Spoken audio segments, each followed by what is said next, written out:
If this is your first time listening to our podcast, welcome. To say a word about this project, our goal is to illuminate the depth and breadth of Dhamma practice in Myanmar. The podcast series features a diverse range of speakers who initially became known to us from our work in creating a meditator's guidebook to the country, and it is a privilege to now be able to bring their own voices into your earbuds. All of our guests have one thing in common: a deep commitment to integrating the Buddha's teachings of liberation into their lives and developing in wisdom. We hope that the diversity of their individual paths may not just educate, but also inspire listeners, as they certainly have done for all of us here. With that, let's get to the show.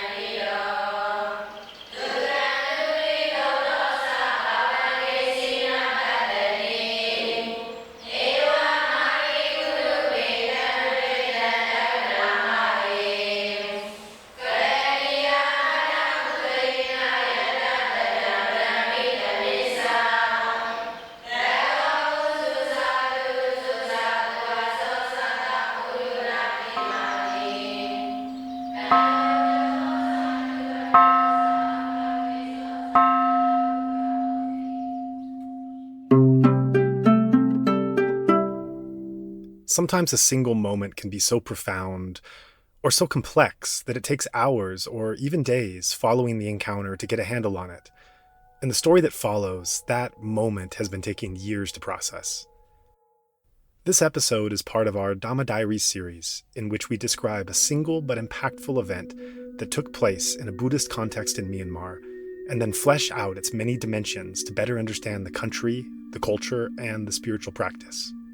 Past episodes have focused on a struggling European alcoholic being sent to a rural village monastery, where he sobered up and learned Anapana from a Webu Sayadaw disciple, and another focused on an American monk who accidentally wandered into a remote area in the country and faced a near-death experience as villagers believed him to be a spy. But while today's story very much fits in for the structure of this series, it also dovetails with our current series, The Intersection of Race and Dhamma. In this case, the actual moment in question is simple enough.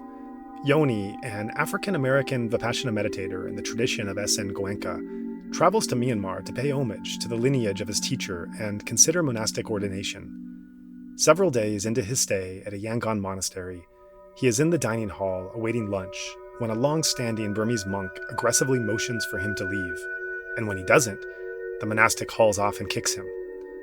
This disturbing incident, which in terms of time lasted no more than a minute, is astounding in its complexity and poses many swirling questions to untangle and process.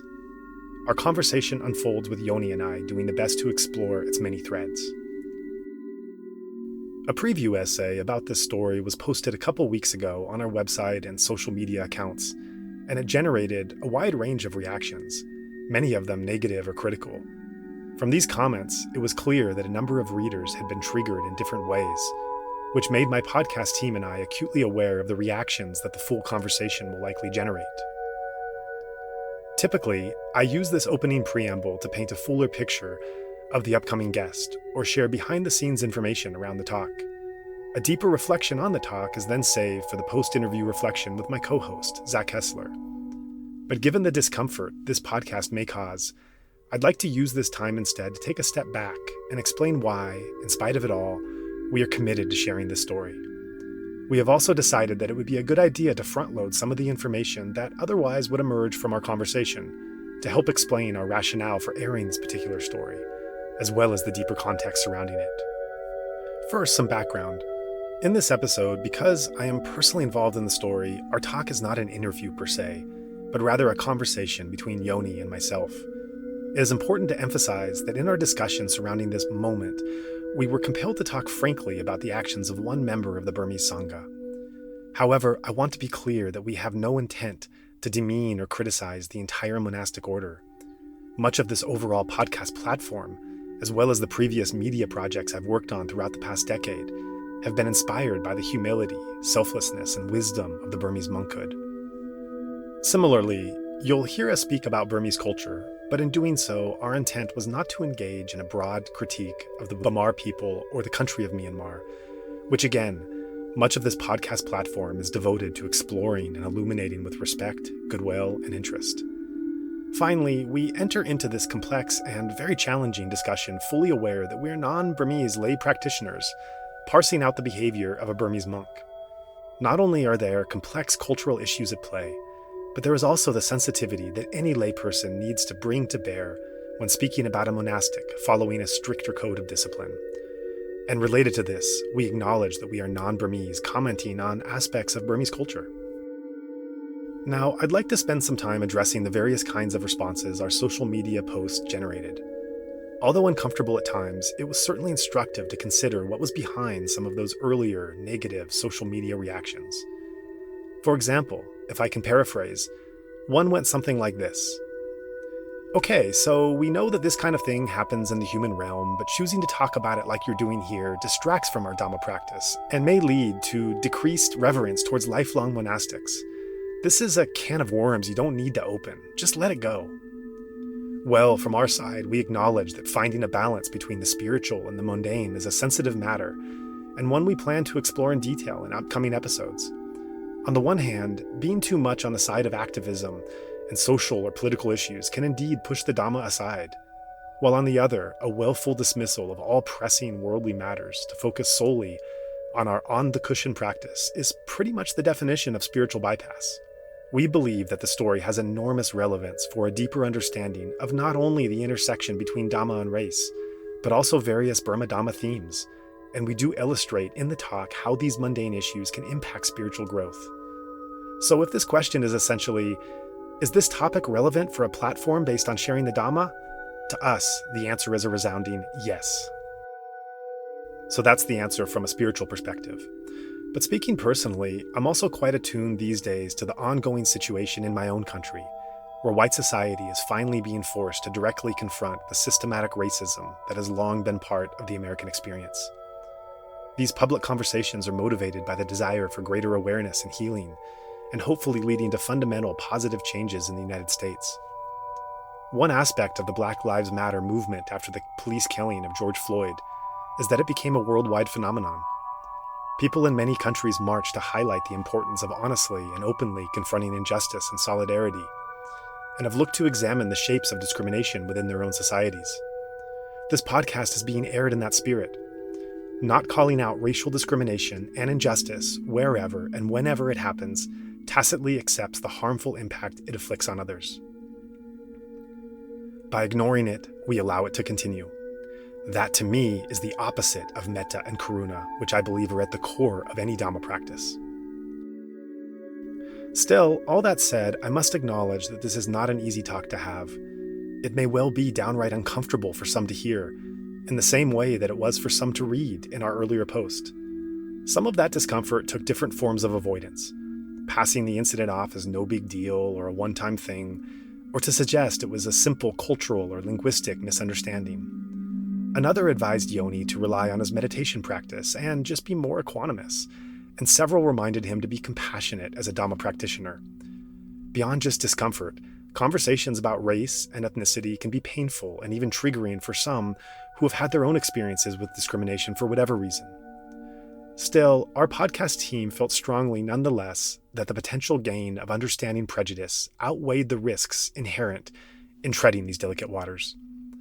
Simply put, we cannot hope to effect positive change unless we understand, agree on, and discuss what needs changing. Beyond this conversation's challenging nature, it is further complicated by cross-cultural factors. So I'd like to take a moment and describe a few of them, as best as I can based on my decade living, meditating, and working in the country, from talking with Burmese friends and longtime expats, and involvement in Burma-based Dhamma projects. However, I'm well aware that nonetheless, I'm an outsider commenting on Burmese culture, and to share my thinking on this topic in this space is exposing my own vulnerability, which I think we all in some way do when talking about these sensitive topics. So before I go any further, I want to share something Yonie said during our talk that convinced me how vital an openness and honesty are if we want to try to learn together. To paraphrase, Yonie appreciated how our discussion was unfolding and observed that it couldn't happen in cultures that embraced a more indirect form of communication. Because regarding such a sensitive topic, progress is only possible through shared honesty and openness. For Yonie, this mirrored the tenuous dialogue now taking place in the US, and how necessary that all is if we are to learn together. And now here in our own talk that follows, Yonie acknowledged how learning more about Burmese cultural perspectives allowed him to be more understanding and looking back and understanding this incident. So with those words from Yonie in mind, I want to share my understanding openly here. I'm mindful that I may harbor unexamined assumptions or biases in what follows, and if so, I apologize in advance if I'm inaccurate in how I describe these issues as a non-Burmese outsider. And I hope they do not derail listeners from the overall point we're trying to make and the important themes that Yonie's story brings to light. The first of these cross-cultural hurdles is that the open and direct style of conversation and confrontation itself is not really aligned with Burmese culture, where the norm of anabade often prevents a deeper understanding of discomfort. What is anabade? The noted Burmese author, Ma Thanagi, contributed the following definition to our Meditators Guidebook project. She writes, quote, "Feeling anade means feeling reluctant to take advantage of, or offend, or upset the other person, which means not saying no to an impossible request, or telling you what they think you want to hear, because doing otherwise would just be too rude. In the same way, they would agree with you even if they don't." End quote. So, in a nutshell, anabade encourages social harmony and avoids causing social shame and loss of face. As you'll hear in our discussion about Yonie's incident, I ran into this cultural hurdle in my own attempts at talking openly and critically about the incident with very close Burmese friends, and was not totally successful. Another aspect of Burmese culture that is pertinent to Yonie's situation and its aftermath is that acknowledgments of unpleasant situations or incorrect behavior are usually avoided in Burmese culture, and especially not expressed in public. Besides favoring an indirect mode of communication, and the importance of safeguarding one's own face and that of others, another factor is that critical reflection and social discourse in Myanmar have been actively suppressed for many years. This is due to the collective trauma wrought by decades under oppressive Burmese colonial rule, and then a brutal dictatorship, which included the wanton dismantling of a once proud educational system, and which has only recently begun to change ever so slightly. Many Burmese came to learn that speaking openly in public was dangerous, and that silence was safe. This is especially true when faced with an authority figure. Importantly, this is not only an external silence, but also an internalized one, in which this avoidance and non-acknowledgement helped ensure personal safety in a society where it was not guaranteed. As I share in greater detail in my talk with Yonie, I experienced this as a kind of collective avoidance of even acknowledging the existence of an unpleasant, challenging, or sensitive incident or situation, like a kind of cognitive dissonance to what was obviously taking place. To me, it seemed as though, by not recognizing it, it's almost as if it doesn't exist. The problem then comes only if someone chooses to bring it to light. I found that this dynamic often prevented an open examination of, and even individual reflection on, problematic situations. With all this in mind, I recognize that some Burmese listeners may well feel discomfort from hearing Yonie's incident presented publicly, and may respond by charging that our conversation about it is the real problem. So hopefully you now have a somewhat better cultural context to understand the challenges inherent in Yonie's situation, as well as our conversation about it and making it public in this forum. So getting back to the variety of responses generated by Yonie's incident, an unfortunate response was offered by some of the monks and lay supporters associated with that monastery in trying to explain the assault on Yonie, namely that he did not look American. It's hard for me to decide what's more offensive here, the inference that the typical American is Caucasian, or that the monk's aggression was inappropriate mainly because Yonie had an American passport, which implies that if his behavior had been directed towards other non-American peoples, it would not have been an issue. Another group of responses to our earlier posting looked at Yonie's incident as a kind of one-off thing, meaning that this in no way implies widespread racism or discrimination against Black Americans in Myanmar. This brought an added layer of examination to our discussion. When sharing this recently with a Burmese friend, she mentioned a current Burmese protest movement called "Don't Call Me Kala." Kala is a somewhat derogatory word directed towards Muslims, as well as darker-skinned Hindus and Sikhs whose families hail from the subcontinent, but have long since settled in Myanmar. My friend connected Yonie's incident to this particular movement because, like him, some darker-skinned people in Myanmar who are ethnic Burmese, and therefore not Kala, may be mistakenly subject to the same discrimination. The "Don't Call Me Kala" response formed as a protest against this. Because discrimination is equally bad, whether intended or misdirected, in Yonie's case, it is irrelevant what the monk's assumption was when he assaulted him. Interestingly, as an aside, the "Don't Call Me Kala" movement primarily asserts that they do not belong in the discriminated against group and so are not deserving of ill treatment, rather than a protest against the prejudice itself. There was another kind of response from Burmese readers that I actually found quite helpful in further understanding the background on this incident. This centers on the idyllic pedestal that many Western meditators tend to place monks, putting them at the pinnacle of a Dhamma life, totally renouncing the world and living out their greater spiritual aspirations.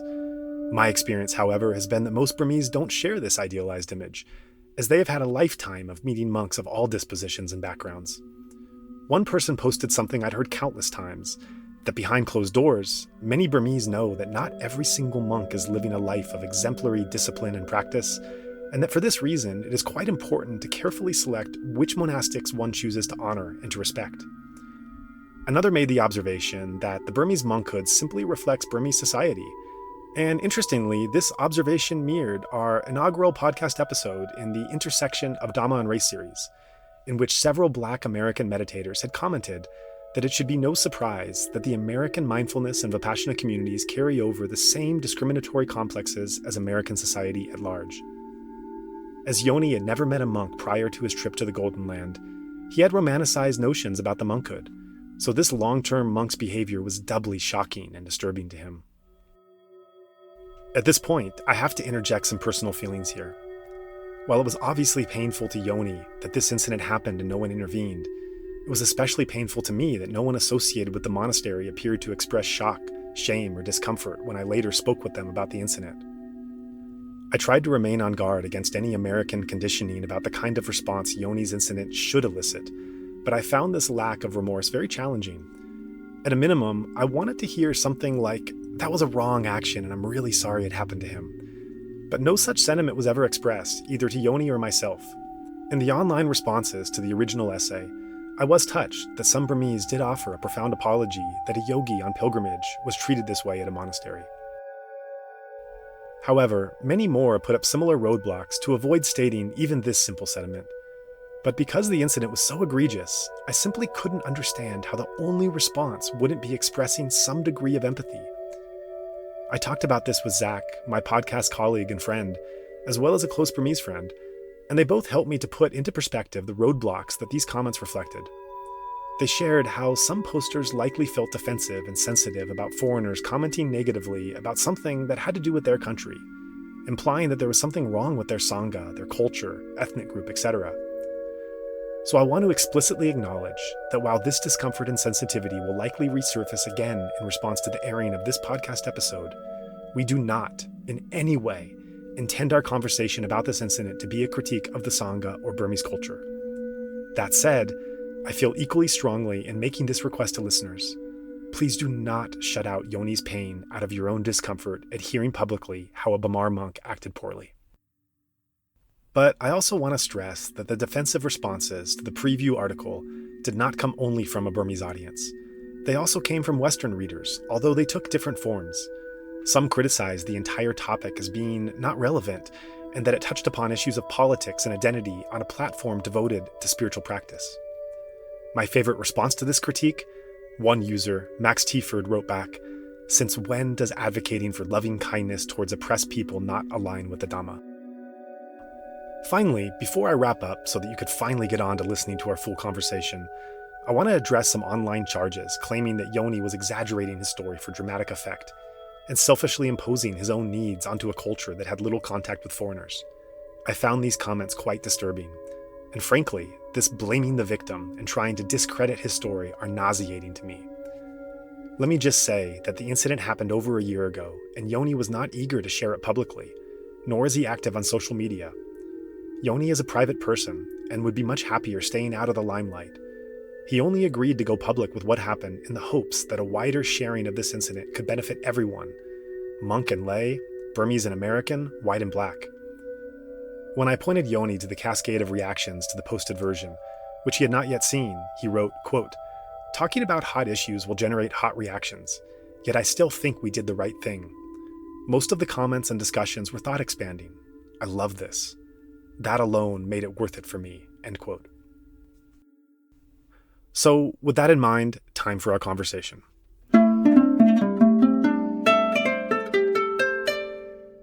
All right, so with some of the other guests we've been hearing from on this episode, we've been hearing directly from them and their story and their experience. With this upcoming guest, I'm actually a part of his story. So this is a discussion that we're going to have where my voice is going to be involved, because the story that's being told is something that I had some background and context and insight on. So we're conducting this interview a little bit differently from the others. So really happy that Yonie is here joining us. Thanks so much for agreeing to come on and talk about your experience. Oh, it's a pleasure, Joah. Yeah, so before we get into a particular experience that we want to describe in detail, let's hear just a little bit about your background. I know we're talking to you from Texas now. Is that where you're from? Originally, I am from Ethiopia. My parents were from there, but I grew up in California, Northern California, San Jose and Santa Cruz. Then we moved to Texas for grad school, and I've been here for about 10 years now. Okay, great. And I know that you have a background in vipassana meditation because that's how we met. But what I'm curious is how you came to that. The Dhamma came to me indirectly. I was in a bar in Buenos Aires, Argentina, and there was a guy there that I met in the hotel, and he's telling me about this experience he had at a 10-day silent retreat and how much it helped him. And I heard about it, and I put it in the back of my mind. And then again, another place in I think Arequipa, Peru, or somewhere, where again, when you travel, there's these people that are outside the box that they would share with you what they've experienced. And I heard about it again. So when I came back home, I Googled it and I said Dhamma Center. And then the first thing that came up on Google was that. And then there was a movie that they put out. It was the Dhamma Brothers. And I watched it. It was at that time, I think on Netflix or YouTube or somewhere. And it just spoke to me and how much these people, these prisoners that have been convicted of murder and are spending life in prison, how much the technique helped them. And I Googled it, and there was one about an hour and a half away from where I live, about 2 hours away from where I live. And I signed up. I did not know exactly what to entail. I showed up, I filled it up, and I had a profound experience. It was hard. I got to know myself better. I just changed and I got addicted to it. So I went back. I've been practicing now for about 7 years. So every year I would either sit one course or serve another course. So I've been doing it consistently for about 7 years now. Right. And how has that process been to you? Have you noticed some beneficial changes or inner improvements or insight through your practice? Absolutely. I would say it's one of the most fortunate things that happened to me. In a sense, I was insecure and I was being honest about it. I had depression, and there was a lot of craving and wanting for my life to change this way or that way. And so I wasn't in peace at all. And I grew up as a Christian, and on Sundays I would go to church, and for about an hour or two, I would feel the spirit of whatever that energy is from the people around me. But Monday comes or Tuesday comes, I still felt agitated, but I found this technique. And since I practice it daily, I do notice a tremendous difference in my dealings with people and my dealings with myself, just in general peace and happiness. So for me, it worked personally. So that's as far as I would go. Yeah, that's great. And so you seem like a traveler. You mentioned learning about Dhamma in South America. And of course, we met in Burma, and we'll get into that story in a moment. But what brought you to that part of the world? Burma. So in Vipassana, the Goenka talks about how he got the technique, the land of gold, the land of Dhamma. So he put that seed in my mind right on my first sit. I think it was 2013. So, and how much he revered and how much he respected Ubakin, and how much he wanted to pay respect for him. So in the back of my mind, since I got this great gift, I wanted to go back to the Sangha and give thanks to them. So in a way, I wanted to experience the place that gave me this gift So I went to Burma for that purpose. And how long were you there? About a month, 28 days or so. Right. So this is where our interaction comes, and this is one of the main experiences we want to talk about in this interview, what transpired here. So to give some background from my side, I've been in Myanmar since 2007, and in addition to some of this Dhamma work that we do with podcasts and blog and essay and other things, my wife and I live next to a monastery in which we spoke to the Sayadaw there, the abbot, and we gained permission to have access to 4 rooms at the monastery, which we can completely furnish. The idea being that when meditators, yogis, monastics, when they come to Burma, maybe they're living in Burma permanently or for an extended period and they have to come to Yangon for business, it's so much nicer to be able to stay in a Dhammic environment of a monastery than a hotel where Shila might not be followed and there's more of a commercial vibe. You have a day of touring pagodas or monasteries or sitting, then you come back to that.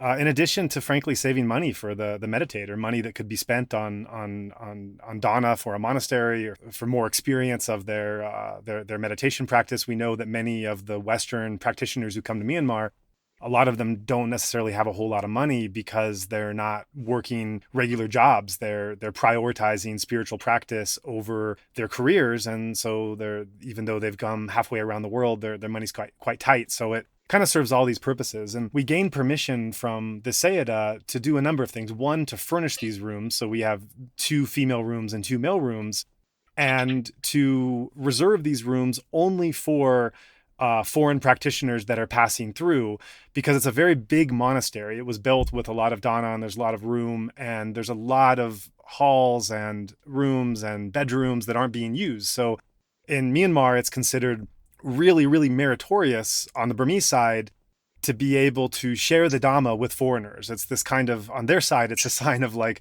great merit and great karma that this foreign practitioner, if you're a born Buddhist in Myanmar, then you have so many opportunities to access the Buddhist teachings and meditation. And they realize this. But if you're coming from a non-Buddhist country halfway across the world, you don't have the same opportunities to be able to find this path. And those that come are seen as having really great paramis for being able to practice this way.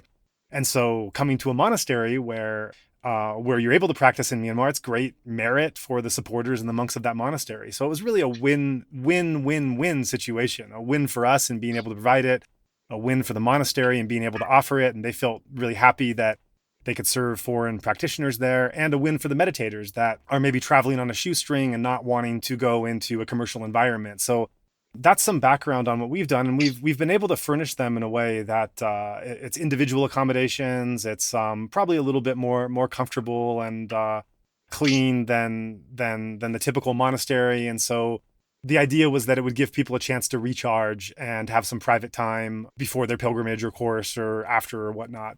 So that's some background on what we were doing and why we were doing it. And we've had a stream of meditators come through, some that have been very good friends, some that have, actually, I should back up a minute and say why we set this up.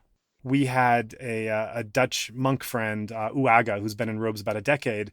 And when he would come to see us, he would stay at a monastery that was in such decrepit shape nearby our house that, the floorboards were falling apart, and there were dangerous dogs, like a pack of dogs that were guarding the room. And we just felt really sad that this monk that was coming to see us was in those kind of conditions. And so we started to brainstorm how we could set up an environment for him and others like him that would be more comfortable, and went down a number of roads discovering that. Eventually we landed with these 4 rooms and this very positive relationship with the Sayadaw there and providing them. And once those were set up, we realized, well, it doesn't just have to be the people we know. It could also be the friends of friends. Let the word spread. We get merit by being able to bring this, and it's really a joy to see people that are coming to the country for the first time. I was like that when I came in 2003 for the first time, and things are so confusing, and there's so much possibility, but it's hard to know where to go and how to manage that. To have a Dhammic environment you can stay in that's comfortable, that you're welcomed, is, I know how that would feel for me back then. So it's really, really fun to be able to provide that for others. So that's the background of how we set that up. And then once that was there, we realized, well, this doesn't have to be just our friends or our friends of friends. This can be complete strangers. people that are just on the path. So we started to get the word out. We have this monastery here, and we did have a vetting process. It wasn't very serious of, denying people, but we wanted some kind of roadblock because we knew that it would just take one meditator acting incorrectly that would put everything at risk, including ourselves, because Myanmar is a very close-knit society, and ethical behavior is in a conservative traditional background is very important.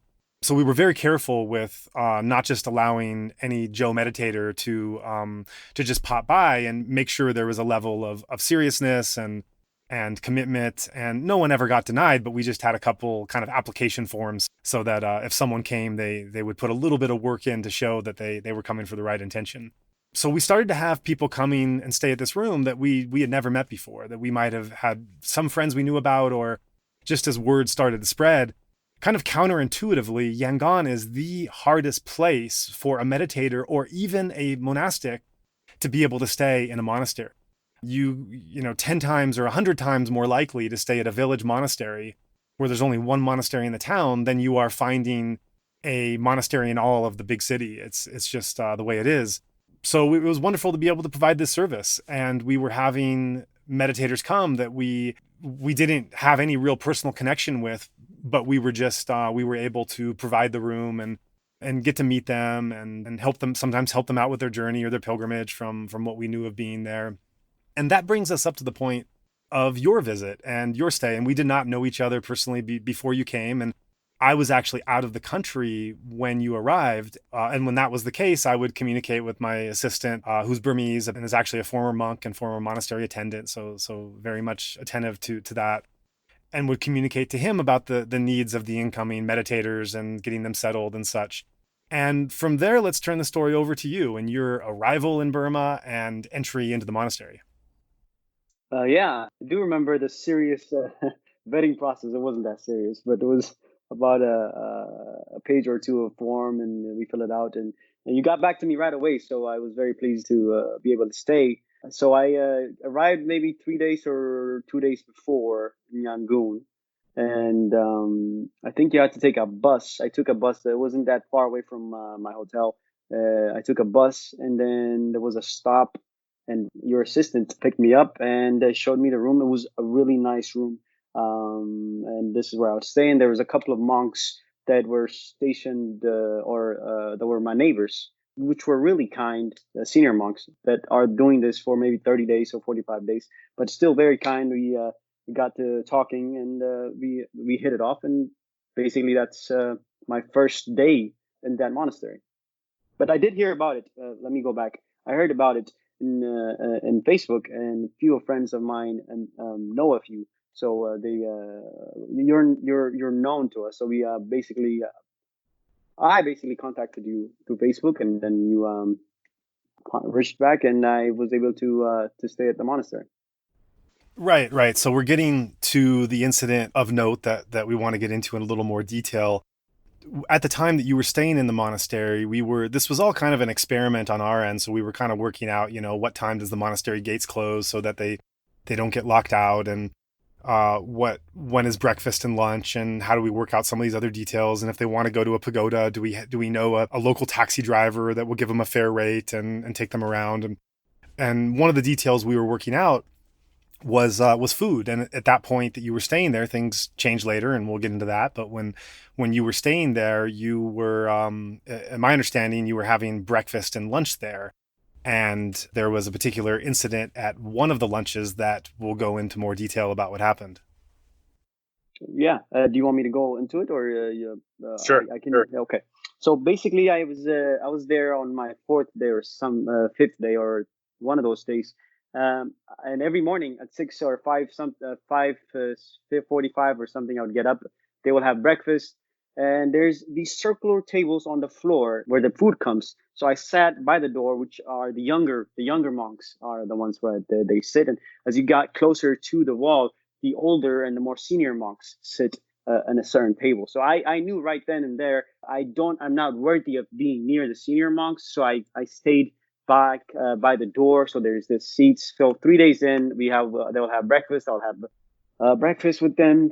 From far away, I'd smile at the people that were in my floor, the monks that were in my floor. They would smile back. It was just an ordinary non-English. Nobody spoke English, so you basically we had breakfast, and I would go upstairs and meditate by myself all day. I really didn't have to leave the monastery because I just came at that place to meditate a couple of times before I went to other parts of the country.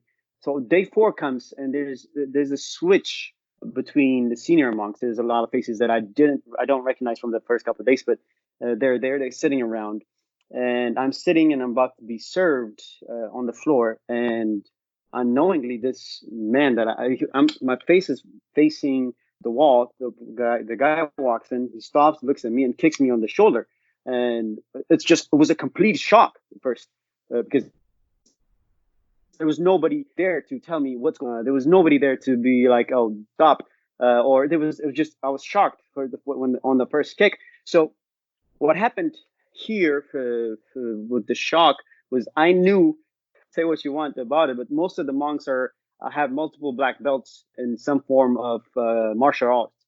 I knew for a fact a couple of those that were on my floor when they worked out, and a few of them that spoke a little bit of English would say, "Oh, 3 black belts" or something. So I knew then that there's nothing that I could do to defend myself but just smile. And then the second time I'm sitting on the floor, he kicked me on my behind, and I just couldn't believe it. Why are you kicking me? Is what I said straight up. Why are you kicking me? Why are you doing this? And there's no English, so there's this tension. I can feel it, and I've learned through my sits and my meditations. Try to get back to observing sensations, and I can feel the anger rising. But another one, I think, scene is he's a monk that has been there for a long time, comes in and speaks to them with something, and then apparently I'm not supposed to be there. I'm not supposed to be served food. I must come back and eat with the people that are not monks or something. So I'm a bit agitated. So I go back to my room. I try to sit for 15, 20 minutes, and then I message you saying, "Hey, this just happened. What's going on?" I just straight up told you this is not something that should be done here.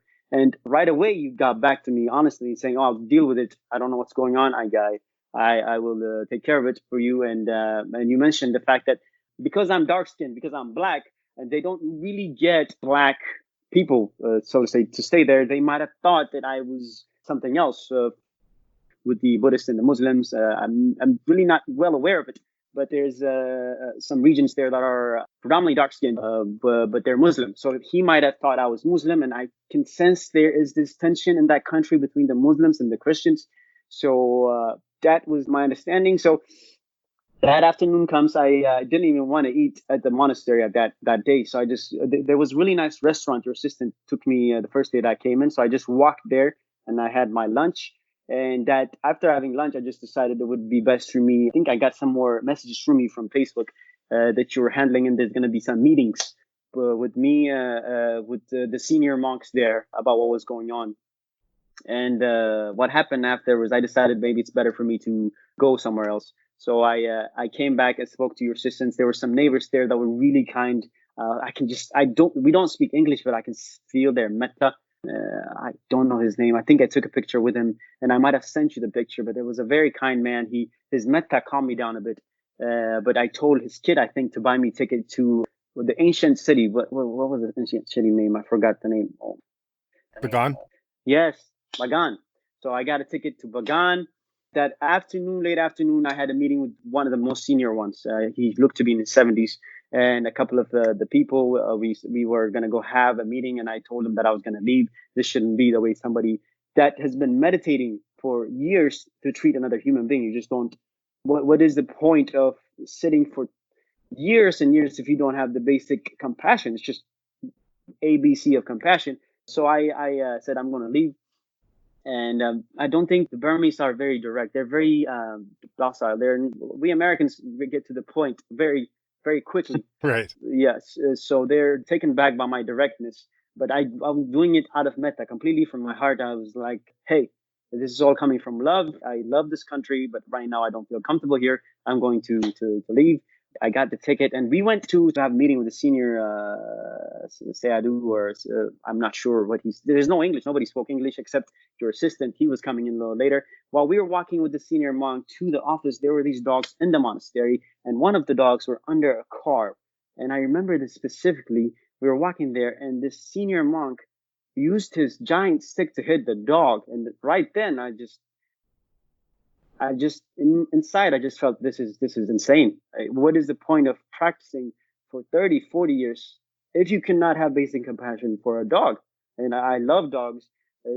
I was going to Burma to shave my hair, do the whole monk experience right there and right then. I just completely changed my trajectory of what I thought about monks.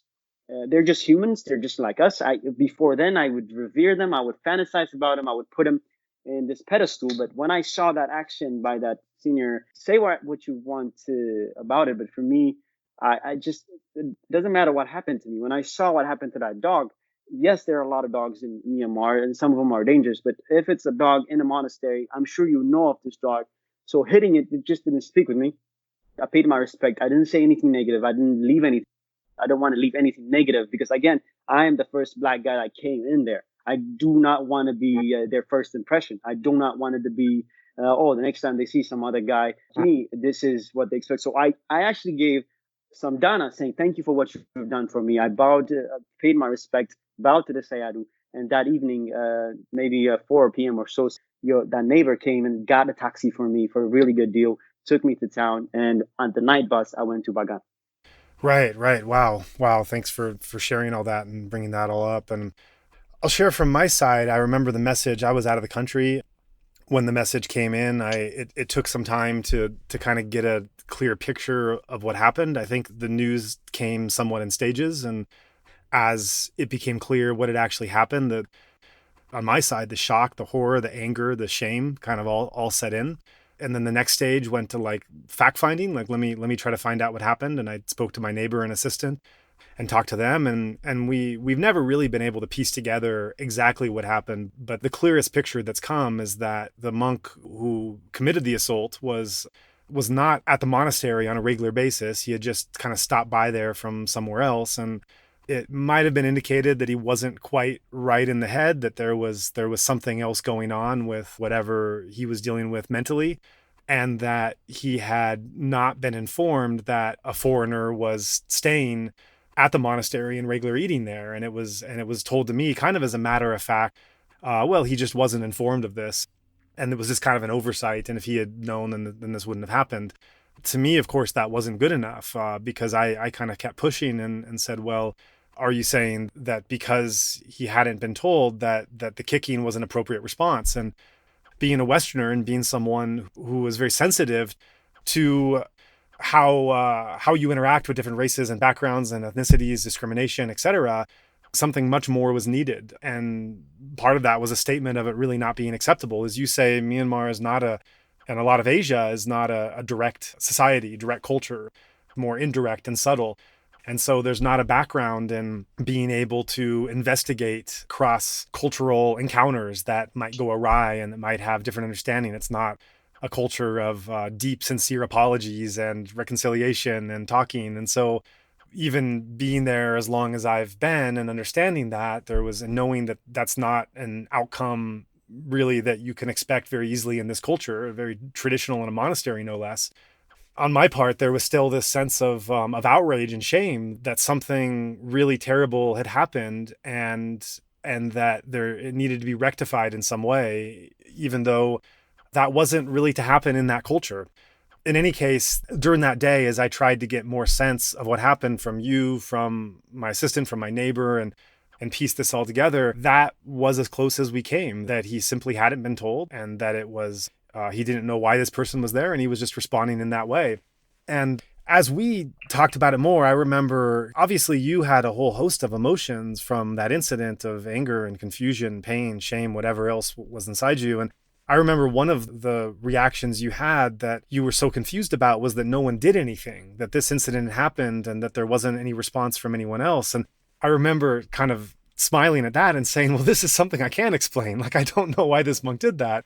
But I know enough about Burmese culture to know that when someone senior acts in a certain way, it's not a confrontational society. It's not a you don't really stand up and differentiate yourself, and your whole career, your whole community can really be jeopardized by doing that. You really just kind of stay to the back, especially when you're talking about a military dictatorship where there was enormous suppression and violent reaction for those who did. So that certainly seeps into the psychology. So I think on your side, there was a pain, and understandably, that first of all, this happened. And second of all, there was just a muted reaction after it, that nothing took place. No one came to your defense.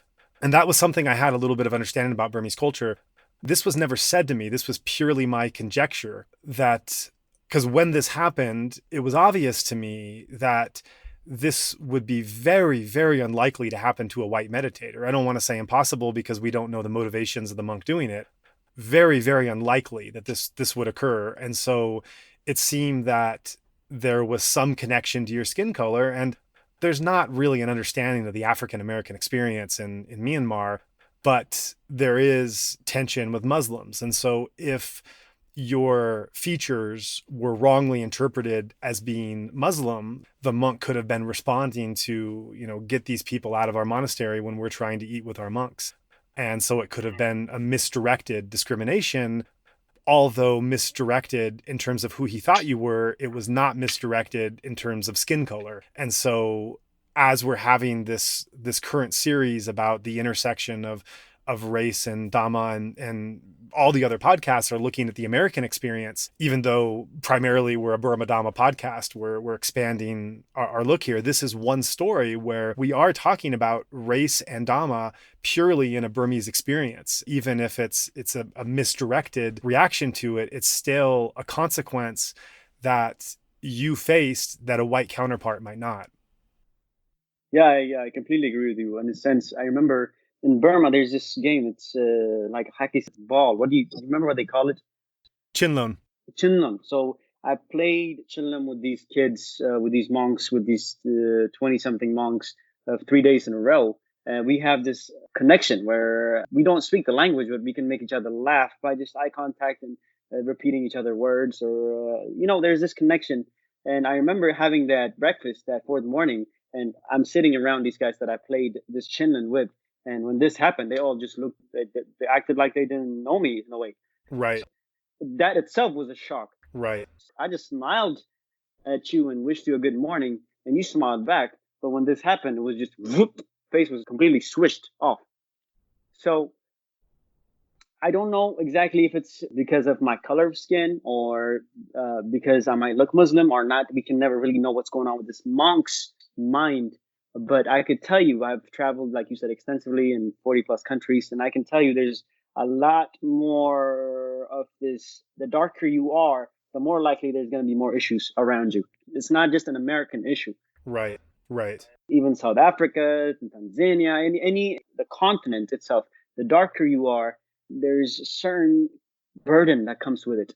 So I don't know how to recognize it at that moment. I don't know what to say about it, because I do my best and I pride myself in trying not to say or be a person that's a victim. I don't want to have that victim mentality. It's conditioned into me early on. It's given to me early on by this or that, or this entertainment, or this Freudian psychology, or this or that. So I'm doing intentionally my best not to play the victim card. But there are times where you see this pattern and rhythm, and some things you just like, what did I do in the past life? I'm not even sure if I believe in it. Right. You can see it happening more often and I have a lot of great, good white friends that don't experience the same thing as I experience it. And part of me, because I've been in this technique for a bit, is it my own karma?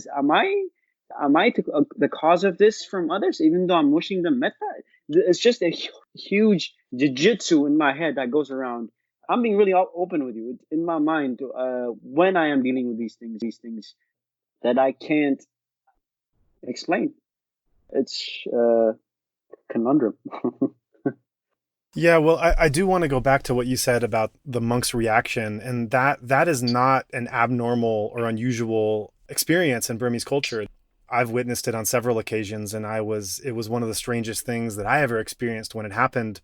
of a kind of absolute paralysis and shutdown. I don't know if this is what you experienced. I'll describe for mine and you could tell me if it's similar.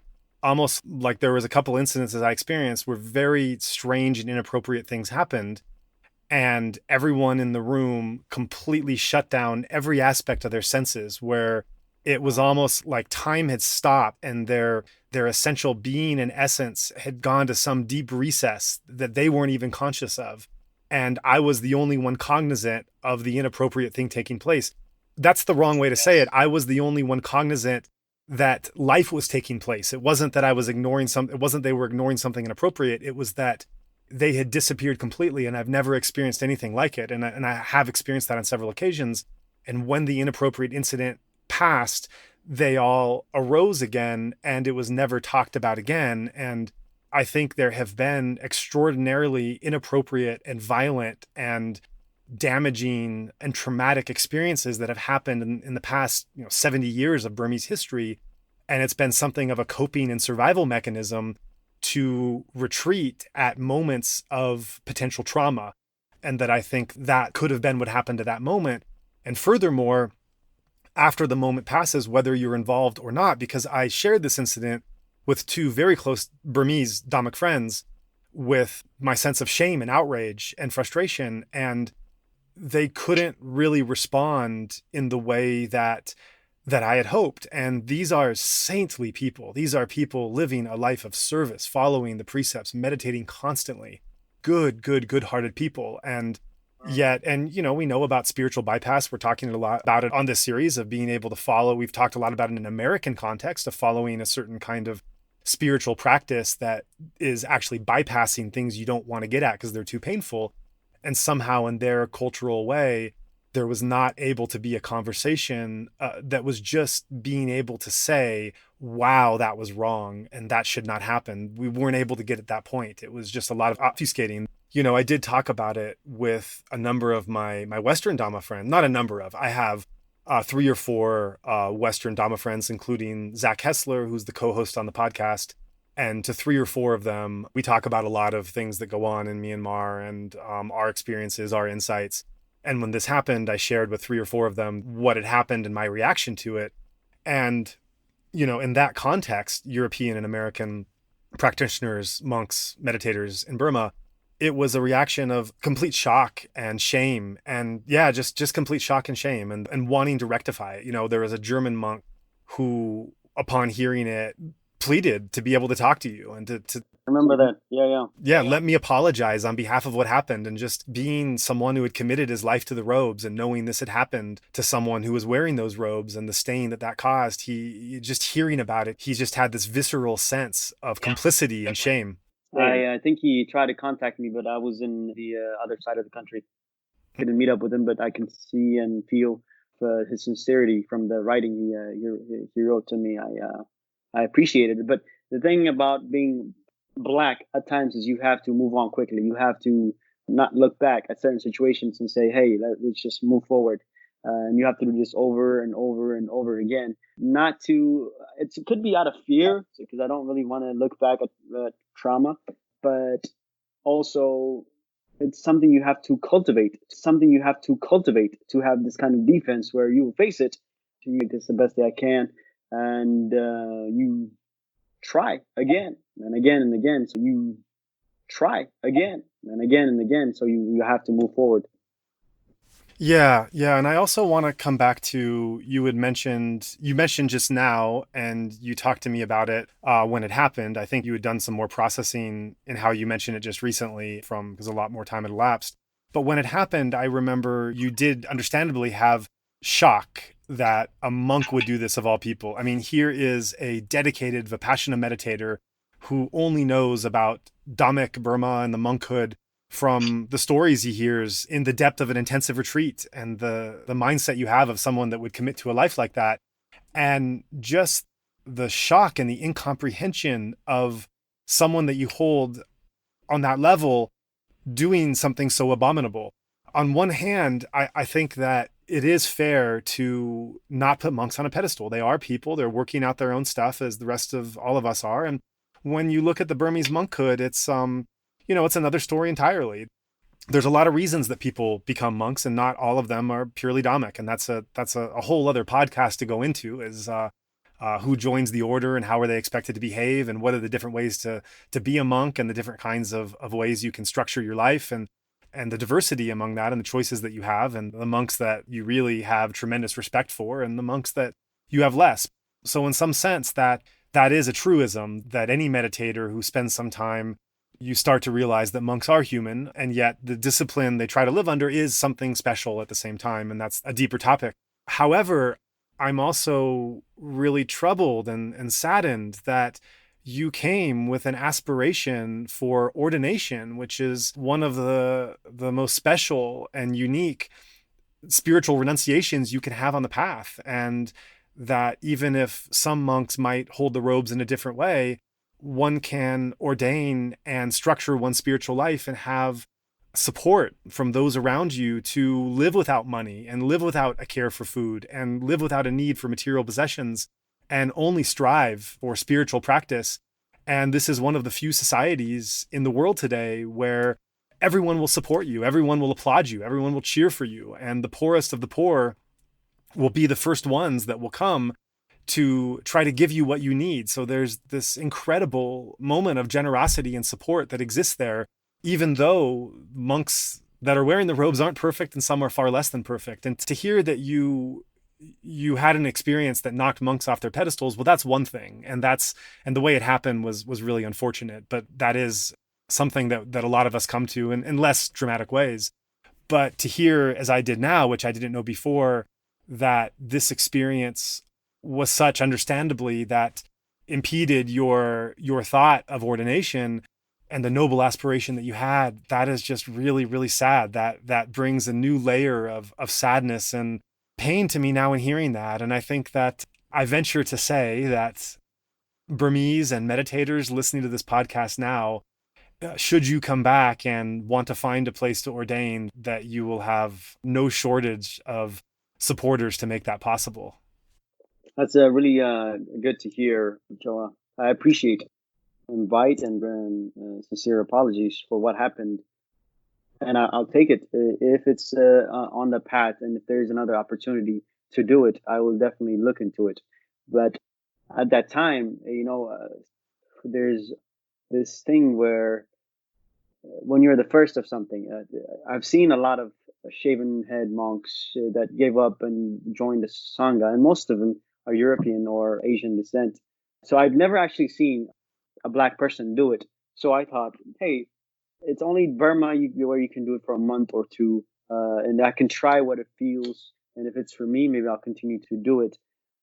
And for people that don't see my picture, I have dreadlocks, and I've had it for over 10 years. And I'm not kidding you when I say this, Joe. The only place that I thought I would cut my dreadlocks was in.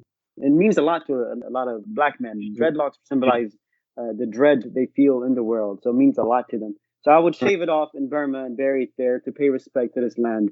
What I fantasized in my head when I came there, and every day I'm grateful for what Goenka has given me, this technique. So for me, this was something that is personal. So I thought I would do that. But when I experienced that in Burma, and if it came from a monk, let alone random strangers, and when I saw what happened to that dog, for me, the dog was the one that just sealed the deal. And yes, a lot of other countries, in India and Vietnam, they don't really have the same connection that we have with animals. When I saw that, I just said, whoop, this is not for me. I'm out of here. It completely shut me off. I don't know if that would change. I don't know if I would grow in Dhamma to know that it's the path for me to go back and do it again. But it is something that is bound to happen to one form or another. If it's not your path, you would get a signal from life. And maybe for me, that was a signal. I was like, oh, this is not the path for me.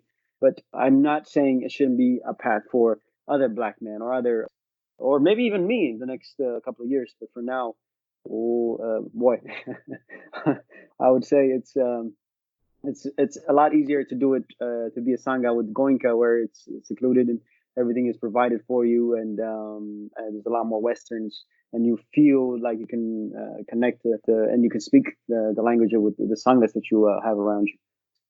Where I'm going with this, I'm sorry if it's disappointing you, Joah, but I just want to be honest about it. No, that's what we want here is the honesty. I'm just hanging on your every word. And, I think it's your experience and that's your truth. And my truth is that, we didn't really recover from this either in our own way. We had gone into these monastery rooms with maybe a sense of naivete that this was just a good thing we were doing in the world and a sense of joy that we were providing it. And to have something like this happen that was so far from our intention, and even though of course we weren't involved or responsible, but that it was kind of something under our watch, even if we couldn't control it, it was something that was in our domain. It was this deep sense of shame, and it was, I'd say, a double shame. One is shame that it happened in Burma, and I think that that's the sense of shame that like the German monk felt, and some of the others then in my Dhamma friends that I spoke to that had a connection with Burma just felt a sense of shame that someone that was so dedicated to the path would have this happen to them. And then a certain shame on top of it, that this was supposed to be a place of refuge and practice that was just pure giving, that was just us wanting to give and to be happy in giving in the way the Burmese are. They're the most generous people in the world from my experience, and people with very little will give what little they have. And going forward, it was painful to have to be sensitive to who was coming. Not sensitive, not in terms of who was allowed to come, but sensitive that if someone didn't look a certain way, that something could happen. And not that this was a special monastery or that they allowed certain. We were talking about wider Burmese culture and monkhood. And there was an incident where a very, very dedicated Indian from East India country meditator came and stayed, and there was a large festival going on, and then also just so full of excitement and joy of where he was. And I just had this kernel of fear in my mind that one crazy person in this big festival taking place, this big Buddhist festival taking place at the monastery, would see this Indian meditator as a non-Buddhist and draw conclusions. And I had to tell him, like, look, this happened before, and I just want you to be aware that this happened. I can't not tell you this. It's not ethical on my part to not tell you that this thing happened. And because of the way you look, that something might happen here. And I ended up finding a Indian Burmese family that were donors at the monastery and connecting them and then having him kind of under the wing.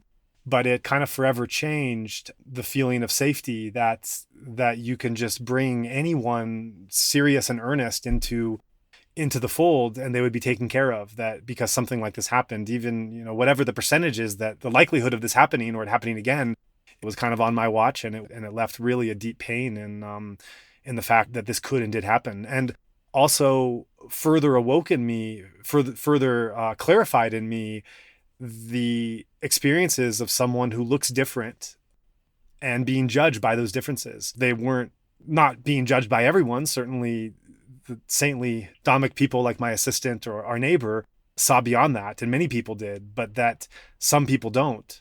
And that this probably would not have been an experience that would have happened to me or someone who looks like me was really disturbing. I want to say this is what is great about this discussion that we are having in America and all over the world about Black Lives Matter. It is this that I want. It is this to be able to talk about it so that we can have a proper way of dealing with situations when they rise up. So this things in Burmese culture where they don't talk about these kind of things, they don't approach it directly. The progress that me and you just made in the last hour would not happen because it's just ignored. And I think for me personally, one of the greatest things this younger generation is doing is they're just bringing out all these things that we have been putting under the table, putting under the carpet, and they just bringing it out so that we can talk about it with compassion and kindness and see how we can grow from it. And just having you telling me what's going on in what you know about the Burmese culture and how they see things prepares me for the next time that I go to Burma and sit, and I could be more understanding of the way they look at situations where they have been under the dictatorship for 70 years now, you said, and the way they think, their psyche is different. So I would have more compassion for their way of looking at things because we are able to talk about it like we did today. And I'm really excited about what the young generation is bringing up and what they're going to do. They did more in the last 3 months than what my generation did in 10 years or the previous generations did in 50, 60, 70 years. So I'm excited. I'm so glad to be alive so that I can experience these sankharas, these karmic things that we've been hiding under, so we can bring them out and deal with them, face them, because it's the key here. We just need to make sure we're calm about it and we're not going to be hateful about it, but face them so that we can progress as a human race. Right, right. Well said. And, I also want to say that we don't want to blanket anyone. We don't want to generalize anyone, whites or blacks or Burmese or monks or anyone. And I want to emphasize that I am sure that there are Burmese listening to this who have the same sense of horror and anger and shame of what happened. And I hope those Burmese that are listening, that are more modern thinking and more exposed to different ideas, will write in some way, publicly or privately, to be able to express that. And that just as we have in America, traditionalist and maybe somewhat repressed views, not to the degree of a military dictatorship, but in some sense, there's things that are being talked about now that weren't before. So also that's a process going on there. And there are a more modern, younger generation of Burmese that are dealing with this head on and that are taking up the idea of Black Lives Matter in how it relates to treatment of minorities in Myanmar. And this is also, we obviously don't do everything right in America. One thing that I think we try to do things right sometimes. And in my travels, that's something I appreciate. And one of the things I think at least some people try to do right is to be able to talk about the way we want things to be and to point out when things are not that way. And there's a couple of anecdotes I want to describe with that. So I had an experience talking to a European meditator in Myanmar about, I can't remember exactly what it was. It was some situation with minorities. It might have been a Black or a Mexican meditator that was in Myanmar, and some sensitivity I had with it.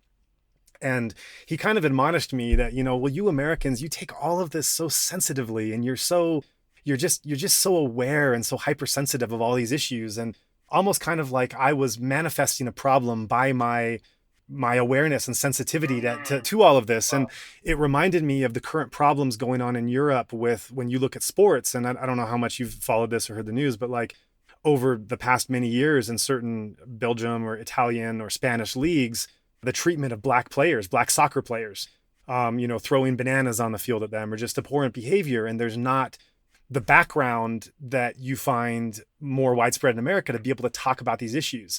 And speaking from personal experience, so my background is Jewish. And when I was in college, I studied abroad in Paris. And there was this incident where I was with actually, let me back up. There's two things I want to share. I used to go to this was before the age of Wi-Fi and smartphones and everything else. So I would go once in a while to this cyber cafe to check my email. And me and my friends became really close with the owner of the French owner of the cyber cafe.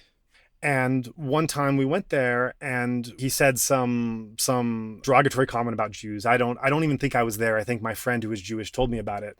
So I thought about, what do I do? How do I respond to this? And what's the appropriate action to this anti-Semitic comment? And I decided I'm going to go one more time. I'm going to use the internet there. And then when I finish using the internet, I'm going to gently confront him and tell him that I can't continue to do business at a place where these kinds of comments are made. And I'll gauge his response and see what he says. So I was speaking my limited French at that time. This was a long time ago, so who knows how well it came off. But that was my intention. And his reaction to this was similar to the reaction I got in Myanmar from this European friend, which was, you Americans, you take everything so sensitively, and really angry at me, really like, I didn't mean that, and this is your problem. This isn't something I'm giving. And I was young and impressionable at the time. I was in college. I didn't really know what to make of this. And so a couple weeks later, this is what I was about to tell. And I realized I was getting my story out of order. I was walking around the Marais in Paris with another Jewish friend, just coincidentally. And we saw this rabbi just walking down the street. We're, oh my God, like look at we told him we're Jewish, and, had this conversation. It was Shabbat. And he invited us to a Shabbat meal, which is like, for those that don't know, this is like a Friday meal where if you were in the religion, and I come from a very secular family, but if you are religious, you have this big feast and you invite all the Jews that you meet, that you know and don't know. And so we had this wonderful meal with Jews from all over the world that were there. So during the meal, I asked this question to the assembled audience. I said, I had this incident happen to me and it was painful to me.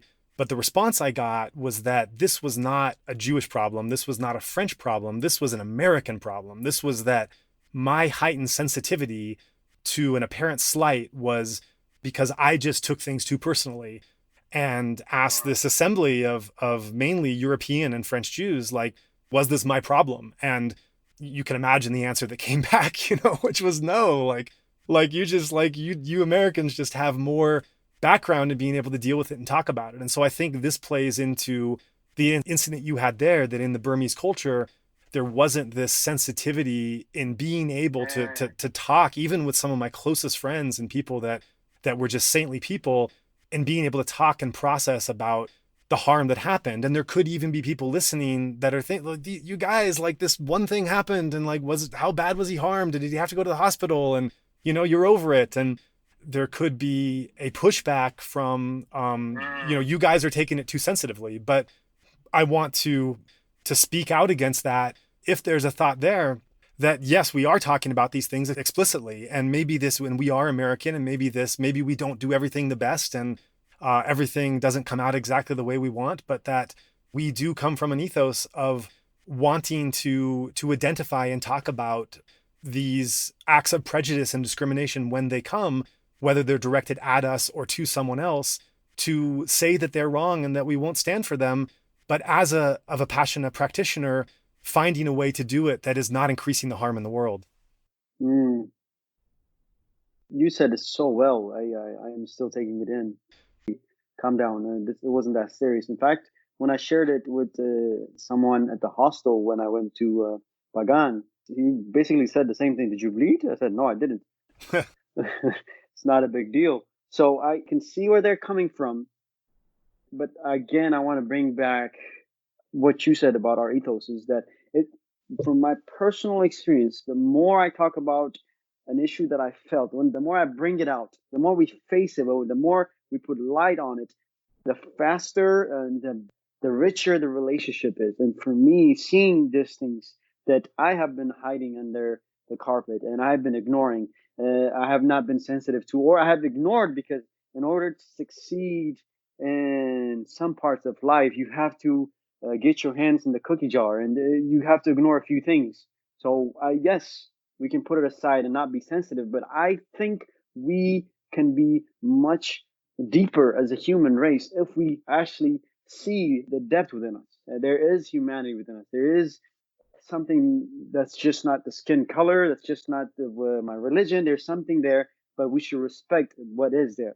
So you're right. There are going to be some listeners that might take this thing, shut up. Just like there are a lot of people that hear that says, oh, all lives matter, or all blue lives matter, or you're taking, this is not happening. If you just talk to the police a certain way, or if you acted right this way or that way, and there's going to be a lot of reasons, but I still think deeply that the fact that we're bringing it out and talking about it, we will reap better rewards than if we ignored it. Right. Yeah, exactly. And on that note, I want to move to your experience as a Black meditator in the United States, because we've been talking about it extensively in Burma, and I think that's quite interesting for our listeners, since this is a Burma Dhamma podcast, and we're talking about a meditator of color and their experiences there. But going back to the United States, how has your experience been in a meditator community that largely is white? As far as when I do see one other Black person, or there's just a lot of method that comes out of me. So basically, I'm very happy to see more people, and I've tried my best to try to get my family members into this technique, and I was only able to do my cousin. A lot of my family members are Christian, Southern Christians, so anything that we do here is considered juju or bad magic or something that's not looked positively because of this or that reason in the Bible. So it's been very difficult for me to bring in more people of color into the technique. But whenever I do see someone to retreats as a person of color, and when we break silence, I do intentionally go out there and say, how are you? It's so good to see you. I'm glad you're here. And they will say the same thing. They will be like, oh my God, I thought I was going to be the only one. Oh my God, I'm so glad you're here. So It's growing. We're growing. I can tell you on my last sit, and I did a 10-day sit in January 1st to the 10th or 12th this year, before the whole Corona drama. The most I've seen of all my 7 years sitting was about five of us there. So I was very, very, very pleased, and this technique is coming into my community. I'm not the only token guy anymore. When I started technique in 2012, 2013, I was the only guy there, but now I'm seeing more. So it's making its way. Dhamma is making its way, and it's taking its time, but it's making its way. Right. And do you think that there's more that could or should be done to try to outreach or bring in or adapt teaching so that a non-white audience can embrace it? Absolutely. Recently, I talked about it with some of the people that I've met in some of my Dhamma brothers and sisters. There's a story Goenka tells in day 10 or 11 where he talks about a mother will make a dessert, a kheer for her child out of goodness of her heart. And she would present it to the child. And the child would be like, no, I don't want this. This is disgusting. And she's like, no, you got to have it. It's really sweet and it's good for you. And but I got to have it on my plate. In the case, she just goes out there, takes out his plate, and then dumps it back to his plate, brings it and gives it to him. And then he sees the cardamom in there. He said, oh, there's rocks in it. There's these stones in it. I don't want the stones in it. And she takes out the stones, and he'll just find other reasons not to have it. But finally, he has it. And this is one thing I want to bring in, where maybe we do need a black plate to bring in this technique to be able to resonate with the people. There's no that I know of. There's not in the Goenka section that are black teachers. I don't know, but it would be good to see them because it would resonate for me. As when I was in college, it was good to see another black person in the neuroscience class. It's not. I'm not the only one. Or that when I was in grad school, yeah, most of the time I was the only one. But even if I see a person of color, a Latino, or it just makes me feel like there's somebody there with me. So we can do a lot more. I agree with you, but at the same time, I really like how, for me, the Goenka side, I like the way it works. It's very plain. They don't try to appease everybody. I like the fact that it's just a technique. Take it or leave it. The approach they have, and for me, I was fortunate enough to be receptive toward it. So I don't know how they would work it in the Goenka side, but I've heard other insight meditations and other places that are teaching the technique are trying to be, especially in New York, they're trying to be more inclusive. They're trying to be more LGBTQ friendly. They're moving the right direction to make those so that people can have it in the plate they want. And then if they like it, they can get deeper into the technique. If they don't, maybe next life. Right. So I'm also curious about your experiences as a black meditator and as you were getting more serious with your practice and in your life facing acts of discrimination, racism, subtle, overt. As you started to practice more seriously, how did that affect the way your experience of racism or discrimination? The technique makes you so that you are pulled over more than I can count. But I am not as reactive to the fear or the other things that come up. There's an actual, sometimes a mettā that comes out from my mind when the police officer comes. There's a switch in my psyche, and most of the times, 90% of the times, I come out of there with a pleasant interaction with the officer or even with a person that's hostile. It doesn't have to be about my race. It doesn't have to be about any interaction. It has made it so that I'm not reactive to their garbage or there's a certain conditioning that comes with being black, with dealing with police officers, with dealing with others. So because of the technique, I think I'm much more calmer. I'm much more peaceful. With my daily practice, I can tell if I skip a day where I didn't sit, I'm a bit more fuzzy, not in tune. So I could tell. So for me, the technique has helped me become much more active in my harmony and my mettā for others. That's beautiful. That's great. And in terms of the recent events, the police brutality, the social injustice, the protests, and the kind of conversations that we're trying to have right now that are really quite unprecedented, and all kinds of people and institutions that are now opening themselves up for scrutiny and for greater examination. I'm curious what role you think that Dhamma practice and Vipassana meditation might play to bring about a positive benefit for whites and for blacks in being able to have this kind of communication and move forward in a positive way. I was actually thinking about this, and I think the best thing this Dhamma would bring is compassion, because a lot of people are just awakening, or without any malice, it's coming up. So they might have said something, they might have done something that might have had history of actions that are not so kosher, so to say. And through this search or that search, we bring out that they were like this, or like they might have said some offensive things. I think we could be much more kinder and say that, hey, if they apologize, they're sincere about it. This is what growth is. People grow. I'm not who I was last year. I'm not who I was. Thank God, I'm not who I was 3, 5 years ago. Just this is a growth. This is what a human race is. And I hope I'm not going to be the same that I am today in a couple of years. I hope I grew more in Dhamma. I hope I'm more kind to others. I hope so. This is something I think we can bring in Dhamma in, where we can point our fingers. Yes, there's things we can say about the police. There's reforms that need to be done. But if we are there to just burn it down without sense of, it doesn't mean just roll over, but we can act with kindness. I think we will come out of it much better, much stronger.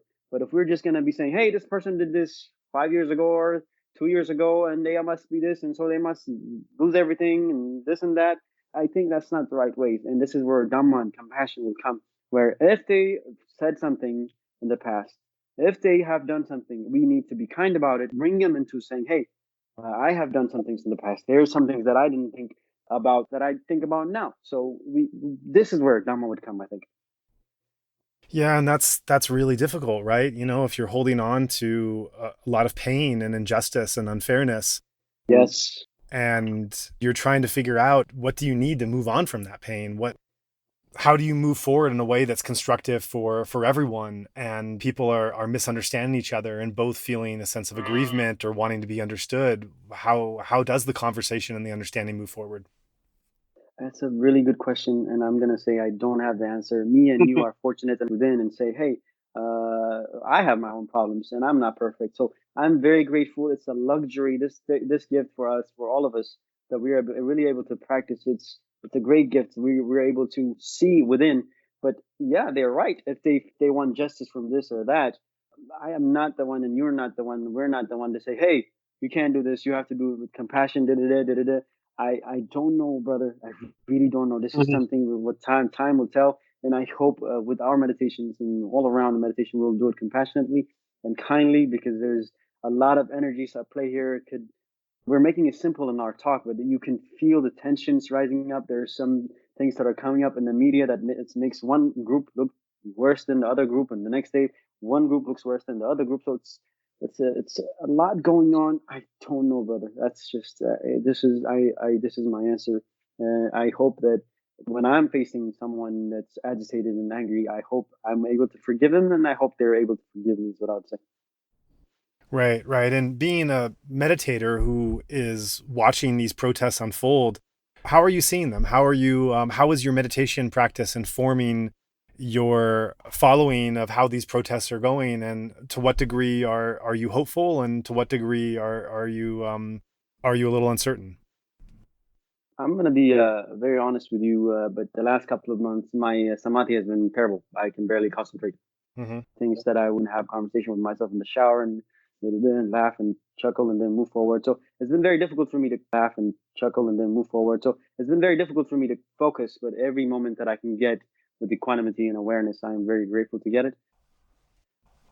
Of course, these are strange times for all of us, so there's a host of reasons, but can you pinpoint what is causing the rockiness that you're going through now?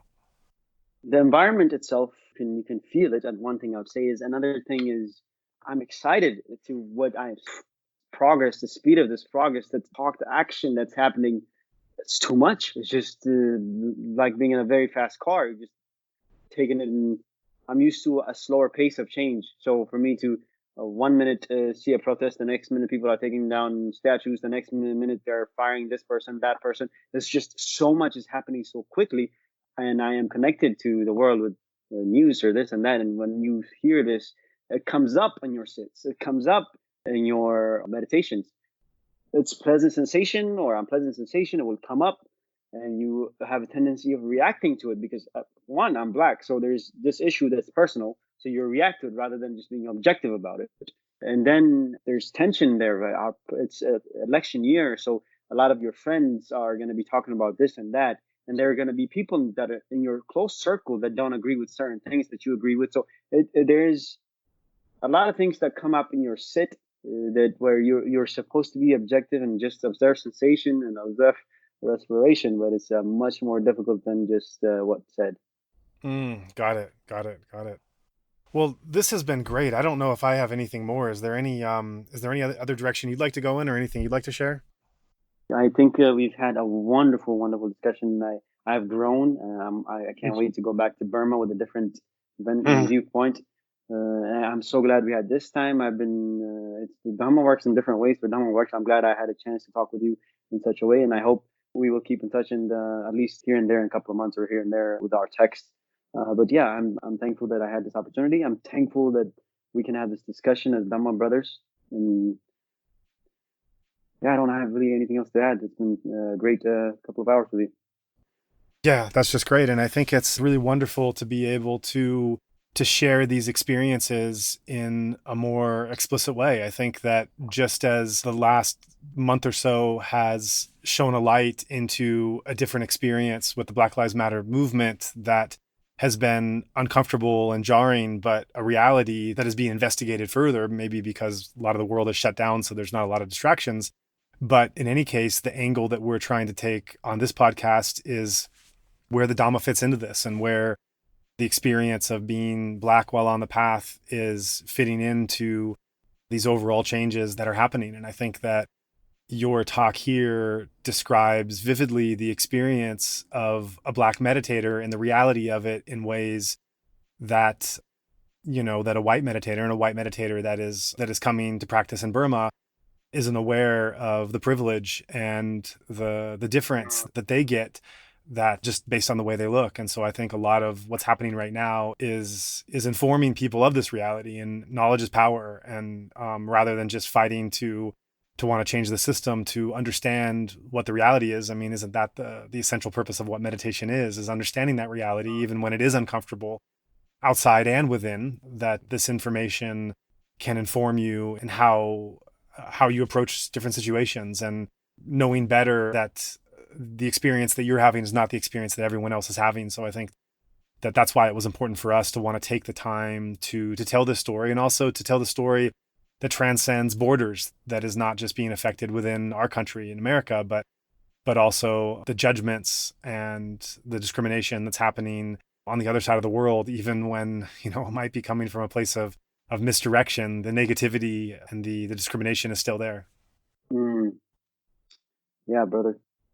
I'm fortunate to have actually this family. So I can't say enough about the technique for me. I hope it goes into more of my people, Black people. I hope they get this seed and they can practice this, so that there would be a certain peace within them, because they are suffering a lot. And it would be very helpful to have this in their life. And I'm just speaking out of my own personal experience. It's been tremendous for me. It has made me a much better man. Yeah. So with that, I guess, we can definitely end the discussion, and we can have a good night, I guess. Yeah. Well, thanks so much for your time. And I hope our paths cross either here or somewhere else. You've always got a monastery room open to you, and hopefully a different spiritual experience when you come next time. All right, Joah. Have a wonderful night, brother. Okay, you too. Thanks again for your time. Thank you so much for listening, and I hope you have enjoyed this show. For those first-time listeners to this podcast, we'd like to take a moment to tell you a little bit about our team. Most all podcast contributors work entirely as volunteers, and those few receiving remuneration are meditators who have offered 50% or more discount for their professional services.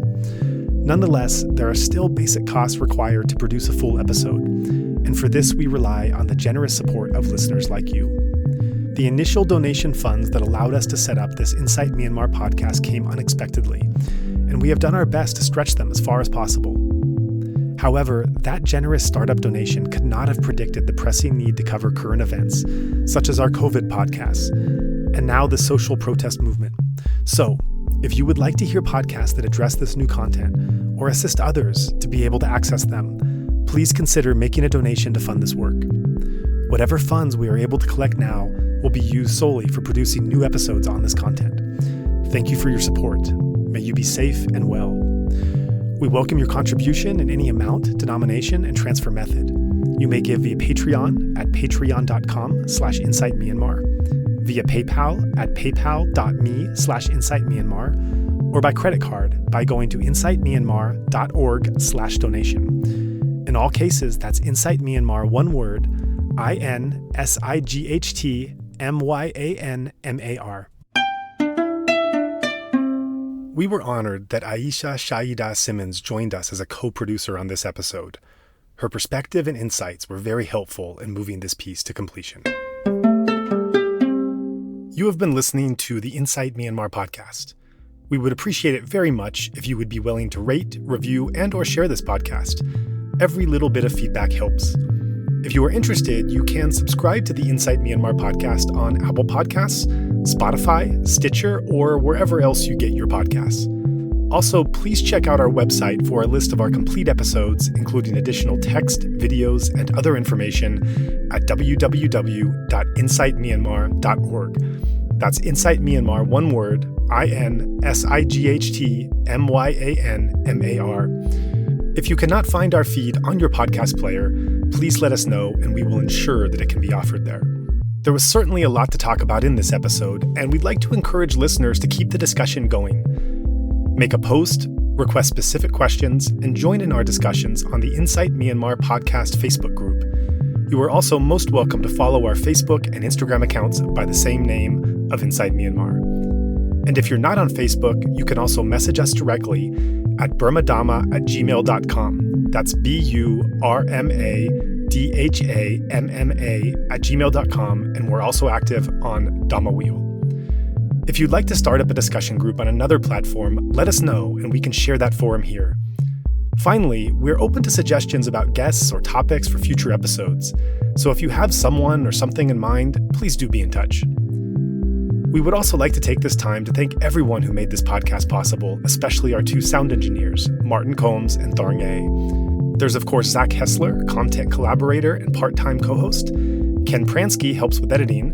Dragos Bandita and Andre Francois produce original artwork, and a special Mongolian volunteer who is asked to remain anonymous does our social media templates. We'd also like to thank everyone who assisted us in arranging for the guests we have interviewed so far. And of course, we send a big thank you to the guests themselves for agreeing to come and share such powerful personal stories. Finally, we are immensely grateful for the donors who made this entire thing possible. We also remind our listeners that the opinions expressed by our guests are their own and not necessarily reflective of the host or other podcast contributors. Please also note, as we are mainly a volunteer team, we do not have the capacity to fact-check our guest interviews. By virtue of being invited on our show, there is a trust that they will be truthful and not misrepresent themselves or others. If you have any concerns about the statements made on this or other shows, please contact us. This recording is the exclusive right of Insight Myanmar podcast and may not be used without the expressed written permission of the podcast owner, which includes video, audio, written transcripts, and excerpts of any episodes. It is also not meant to be used for commercial purposes. On the other hand, we are very open to collaboration, so if you have a particular idea in mind for sharing any of our podcasts or podcast-related information, please feel free to contact us with your proposal. As you know, our podcasts are 100% listener-supported. We welcome your contribution in any amount, denomination, and transfer method. You may give via Patreon at patreon.com/insightmyanmar, via PayPal at paypal.me/insightmyanmar, or by credit card by going to insightmyanmar.org/donation. In all cases, that's Insight Myanmar, one word, INSIGHTMYANMAR. If you'd like to give especially to support our new run of coronavirus episodes, please go on the GoFundMe site and search Insight Myanmar to find our campaign. If you are in Myanmar and would like to give a cash donation, please feel free to get in touch with us. Thanks, and see you next show.